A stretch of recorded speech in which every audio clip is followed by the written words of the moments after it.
جبت لكم سر من اسرار السمك في المطاعم، حاجه كده هتخلي لك السمك في حته تانيه وكانك فعلا مش عاملاه في البيت، بتاكليه في المطعم. شير على قد ما تقدري، ومتابعه لو ما انتش متابعاني، وتعالي. ده ايه؟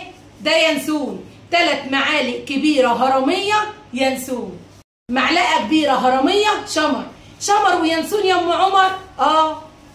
حطيتهم الاتنين على بعض وفي المطحنه وهنطحنهم. ايوه يا ام عمر، ايوه. طحنته بقى بالشكل ده. هاخد زي ما انتوا شايفين كده، او معلقه صغيره او ربع معلقه كبيره كزبره ناشفه، معلقه محترمه كده هريسه شطه، عصره ليمونه، ودعكتهم في بعض بقوا بالشكل ده. بقى احشي السمكه كده من القلب، سمك مقلي، سمك مشوي، سمك صينيه، صياديه، اي سمك.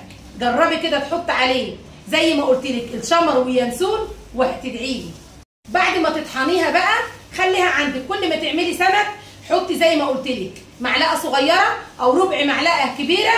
وزي ما بديكوا عصاره خبرتي اعملي شير ومتابعه. بحبكم في الله.